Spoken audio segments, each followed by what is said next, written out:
Hey guys and gals, this is Mr. Durst, and we're here to talk about the brain and the central nervous system. Our last lecture presentation focused on the spinal cord, major anatomy of the spinal cord, and the function of the spinal cord. And we're going to cover an overview of the brain today, and with time, we'll also spend some time talking about the brainstem as well. So let's dive into it. First, let's talk about directional terminology. When we look at the brain, because our brains are a little different, our spinal cord exits inferiorly instead of posteriorly. We have some special directional terminology to help to keep our orientation. Rostral means towards the forehead. Caudal means toward the spinal cord. When we think of this forehead term right here, you can think towards the frontal lobe of the cerebrum. That's where rostral refers to. When we look at male brains versus female brains, males have a larger cranial vault, and they have a larger brain, about 1.6 Ks as opposed to 1.4 kilograms. So we're looking at about a half a pound difference between the male brain and the female brain. As we look at that half pound difference between the male brain and the female brain, what we find is that a lot of that has to do with excess white matter. Male brains have more white matter by proportion compared to female brains. And when we look at the major landmarks of the brain, you can divide the brain up into 3 regions or 4 regions, depending on how you slice and dice it. Your lecture textbook decided to divide it up into 3 regions, so we're going to talk about those 3 regions. We have the cerebellum. Our cerebellum is referred to as the little cerebrum. It is going to be located down towards the spinal cord.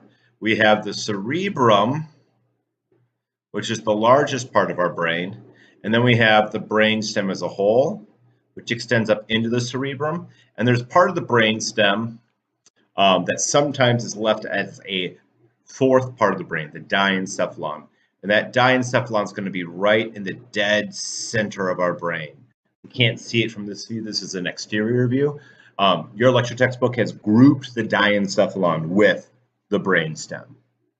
Now, when we look at the surface view of the brain, we have left and right cerebral hemispheres of the cerebrum. And as we look at these cerebral hemispheres, there's a really deep indentation. That really deep indentation is referred to as the longitudinal fissure. And we'll separate the left hemisphere from the right hemisphere, the right cerebral hemisphere. We also have sulci and gyri. A sulci is going to be a shallow groove or indentation, and the gyri is going to be a ridge in between the sulci. So here's a gyri, there's the ridge, and then right there, that's the sulci. In between the ridges, we have the grooves. Now, if we look at a mid-sagittal slice of the brain, we can see that diencephalon I'd mentioned in the previous slide. So that diencephalon is going to be right in there, right in the very center of the brain. And in purple or lavender on this slide is a key structure called the corpus callosum. The corpus callosum is going to connect the left and right hemispheres of the cerebrum. As we look at this corpus callosum, an interesting bit of information for you is that proportionally speaking, female brains have a larger corpus callosum than the male brains. When we look at the cerebellum, that little cerebrum that's going to be back here, even though it's one of the smallest parts of the brain, it has the highest concentration, by far highest density of neurons, and has half of the overall neurons in our brain. When we look at the cerebrum, which is the largest portion of the brain, its neuron density is dramatically less than the neuron density of the cerebellum. As we look at the cerebrum, it has many more neuroglia cells. So it's not like there's just empty space in the cerebrum. The cerebellum, though, has much fewer neuroglial cells per neuron. When we look at the brainstem, again, in your lecture textbook, we're going to take the diencephalon and group it with the brainstem, although traditionally we stop with the brainstem right here. And as we look at our brainstem, let's move to this bottom picture. We have the midbrain, and then we have the pons, and then we have the medulla oblongata. And then again, for this lecture, we're also going to include the diencephalon with the brainstem as well. This diencephalon, depending on how you slice it and dice it, can be categorized differently. As we look at the gray matter versus white matter of the brain, our gray matter in our brain is going to have a very high concentration of dendrites, the part of the cell, the neuron, that is not myelinated. It's also going to have a lot of cell bodies of neurons, or neurosomas. So because these are the parts of the neuron that don't have myelin, this matter is going to have very low fat, very low lipid content, and will ultimately be kind of gray in coloration. When we find gray matter in the central nervous system, we typically are going to refer to that chunk of gray matter, that grouping of cell bodies of neurons, as a nuclei. And this is a term exclusive for the central nervous system. Within the peripheral nervous system, when we have a grouping of cell bodies of neurons, instead of calling them a nuclei, we call it a ganglia. We also have white matter in the central nervous system. White matter is made of lots of heavily myelinated axon. The lipids of the myelin are going to give the white matter its white coloration. Here's a new term that's exclusive to the central nervous system, the tract. And when we think of a tract, it's a group of axons in the central nervous system. In the peripheral nervous system, a group of axons is going to be referred to as a nerve, and there's going to be multiple membranes or layers wrapping around them. The endoneurineum, the perineurineum, and the epineurineum. Within the central nervous system, we don't have those membranes wrapping around the axons. So instead of calling it a nerve, we have a different structural term for that. We call it a tract. In our brain, and much like with our spinal cord, we have meninges. There's a key difference, though, between the meninges of the brain and the meninges of the spinal cord. I'll get to that on the next slide. Let's first just review meninges quickly. When we think of meninges, I want you to think of the outer layers, the outer membranes that protect the central nervous system. Our three primary meninges are going to be the dura mater, the arachnoid mater, and then our pia mater. And when we look at these meninges, they're analogous to the meninges of the spinal cord. If we have an itis, an inflammation, itis meaning inflammation, of the meninges, we call that meningitis. Meningitis is a very serious disease for children under the ages of 2 years. Meningitis can cause brain swelling, and as this brain swells, as we lose space for the brain, blood supply can be pinched off. A key symptom of meningitis is going to be headache and also going to be stiffness of the neck. And if we think of these meninges as wrapping all the way around the brain and the spinal cord, if they're inflamed and tender and sensitive, turning your head from left to right is going to cause compression of the meninges near the medulla oblongata and the spinal cord, and that compression is going to hurt and lead to that stiffness of your neck. Here's the key difference between the meninges of the brain and the meninges of the spinal cord. Within the brain, the dura mater has two layers. We have an outer layer that is analogous to the periosteum of the bone, and then we have the inner layer, and that inner layer is really the layer that we can associate with the meninges of the spinal cord. And in between these inner and outer layers, we're going to have a big empty space occasionally pop up. These large empty spaces are going to be referred to as sinuses, and they're going to be filled with venous blood that's heading back to the heart. And as we look at these sinuses, we find that their name is very intuitive if you can remember the directional terminology. So here we have the superior sagittal sinus.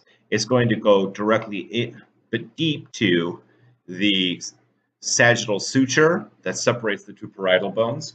And as we look at this sinus, let's see, I'll go in with PowerPoint here. Let's go to pointer options, eraser. There we go.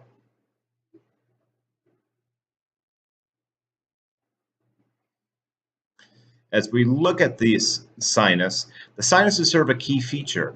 You can probably notice how one of the meninges, the arachnoid mater right here, is sticking out into the sinus. This is called an arachnoid villus and serves as a pressure relief valve for the cerebrospinal fluid that builds up within the subarachnoid space. Now, as we look at this arachnoid matter. The arachnoid matter is very transparent. It's going to have a subarachnoid space, fine filaments, and the fine filaments of the arachnoid space resemble a spider web, hence the namesake of arachnoid matter. Then we have the deepest meninge. This deepest meninge is known as the pia mater, and it's a very, very thin, very papery, filamentous membrane. It's very difficult to remove from the brain. When leading students through cheap brain dissections, I typically will have them take their forceps and just pull off a little tiny portion of the pia mater, not very much. The best way to see the pia mater is with a microscope. Inside of our brain, the meninges of the brain are going to have a lot of ependymal cells. These ependymal cells produce cerebrospinal fluid. And we're also going to have hollow chambers within the brain that help move and circulate the cerebrospinal fluid. We refer to these hollow chambers as ventricles. And as we look at the ventricles, we have 1, 2 lateral ventricles, then we have a third ventricle in between them, and then the fourth ventricle at the end. The 2 lateral ventricles are buried exclusively within the cerebrum. We have one in the left hemisphere of the cerebrum, one in the right hemisphere of the cerebrum. And then in between the left and right ventricles, we have a tiny tube called the interventricular foramen that's going to connect the left and right lateral ventricles to the third ventricle that is directly beneath the corpus callosum. So let's back up a couple slides here. Our corpus callosum in this slide is going to be the band of pointer options, then this band of, oh, where'd my pointer go? There we go.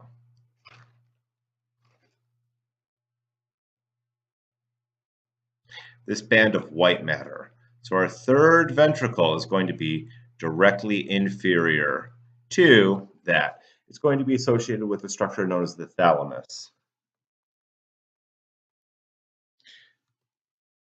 Now from the third ventricle, we're going to have a long skinny tube, and this long skinny tube is known as the cerebral aqueduct, and it's going to carry cerebral spinal fluid to the fourth ventricle.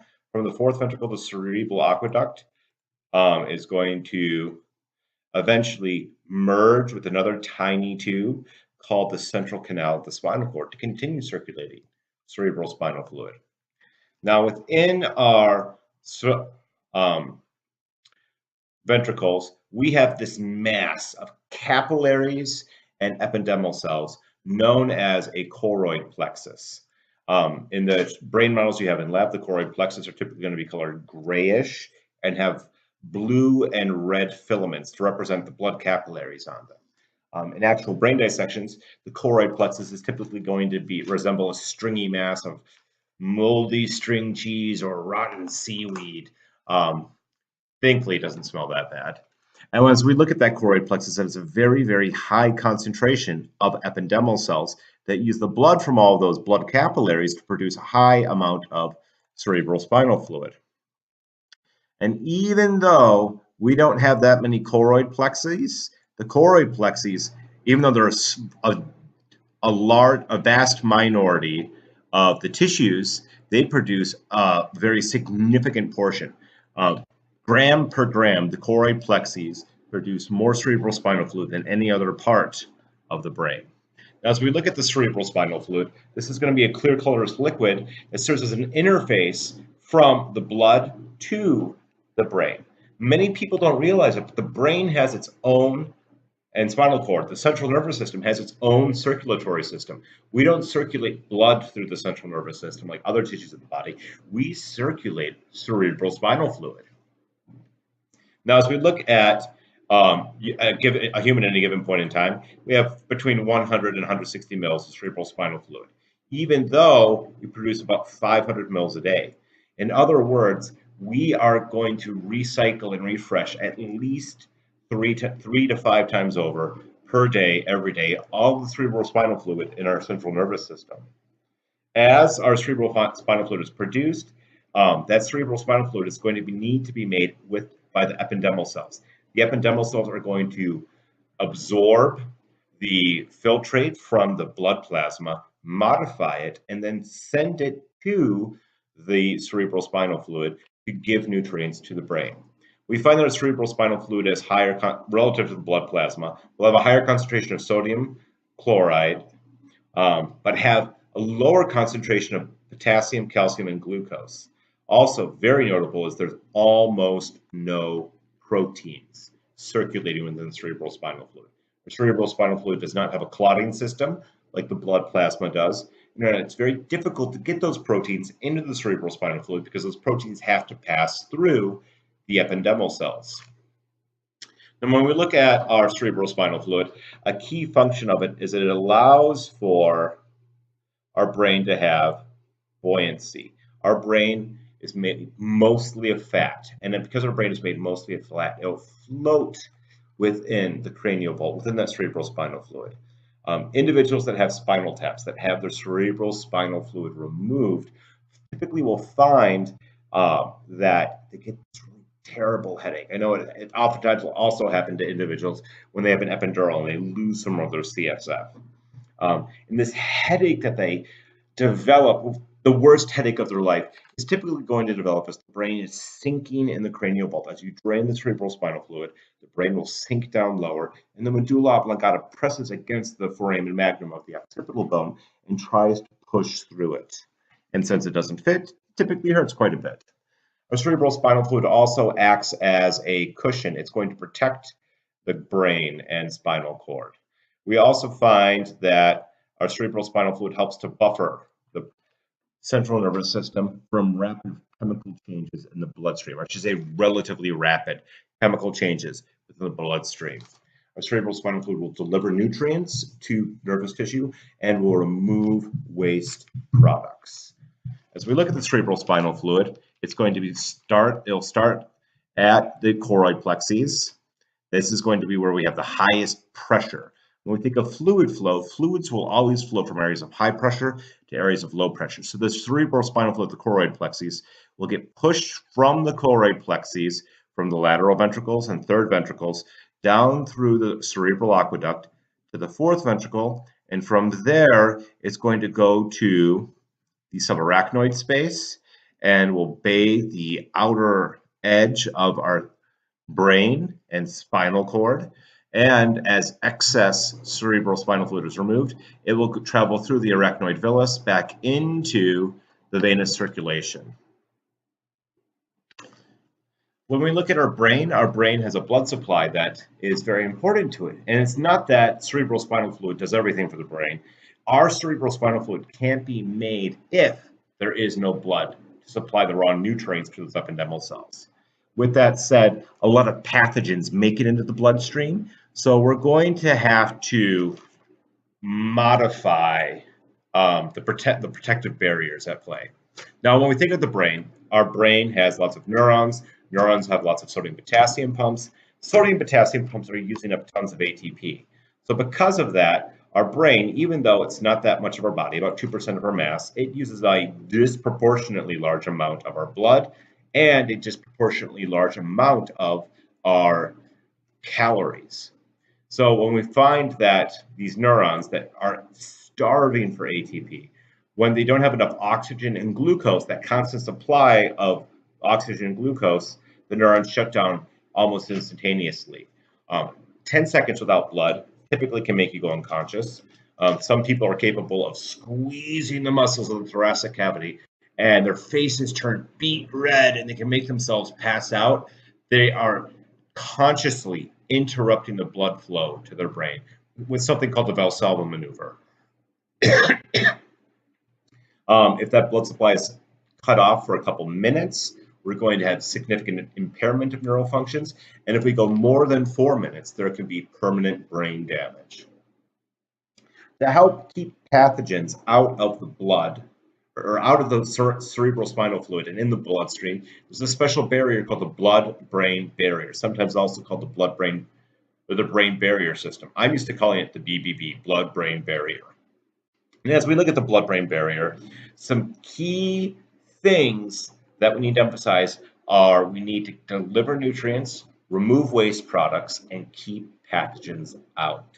So when we look at the blood capillaries in the brain, we are going to need to guard those capillaries very tightly. Blood capillaries normally are very leaky. And that's typically a good thing because we have lots of diffusion of nutrients in and out of the blood capillaries. But in our brains, we need to tighten them up. We don't want our blood capillaries letting everything get into the cerebrospinal fluid. So we will have the astrocytes, one of those neuroglial cells we talked about several lectures ago. The astrocytes will send out pseudopods, and these pseudopods will trigger the endothelium of the blood capillaries, the cells that line the blood capillaries, to make tight junctions. These tight junctions cause the blood capillaries to be stuck together, or the endothelial cells to be stuck together, and this means that we are unable to send stuff in between the capillaries to get to the brain. Instead, everything has to go through the blood capillary, and then typically will go in between the podocyte. Occasionally, it has to go through the podocyte as well. This extra barrier makes it incredibly difficult to deliver medications to the brain, but it also makes it incredibly difficult for pathogens to the brain. When we think of the molecules that get into the brain, that can cross that blood-brain barrier, these are typically going to be small, nonpolar, or small, sort of polar. They'll have a dipole moment, so they'll have polar covalent bonds. And these tiny molecules can cross the barrier. These will include things like water, glucose, or oxygen, carbon dioxide, or here's some of the ones that we can introduce: alcohol, caffeine, nicotine, anesthesia. These smaller polar covalent or non-polar molecules can make it across the membrane. Highly polarized molecules like a calcium ion, a potassium ion, can't make it to the fatty acid tail region of the phospholipid bilayer around the cell. That plasma membrane around the cell with its fatty acid tails will repel highly polarized ions. Now, as we look at this blood-brain barrier, our blood-brain barrier does a fabulous job of protecting the brain from pathogens in the bloodstream and fluctuations in the bloodstream. But our brain also monitors the blood. So we need a few areas where the brain can have direct access. We call those the circumventricular organs, or CVOs. And these circumventricular organs will allow for the blood to have direct access to the brain. Generally speaking, a dendrite will be extended past the blood-brain barrier into the bloodstream, but the neurosoma of this sensory cell will not be in the bloodstream directly. We're going to use these parts of the brain to monitor things like blood pH, blood osmolarity, to regulate glucose concentrations. And these, they're a two-edged sword. They're great because they allow for us to monitor the bloodstream, but the back door. They're a way for pathogens to sneak into the central nervous system. And this is going to be a good stopping point for our recording. Discard those annotations. So we talked about major landmarks of the brain. We talked about the circulatory system of the brain, the cerebrospinal fluid, and we've also talked about the blood-brain barrier. For the next recording, we're going to focus on the parts of the brainstem. I hope this has been helpful for you, and as always, if you have any questions, please shoot me an email or swing by my office hours. Happy studies.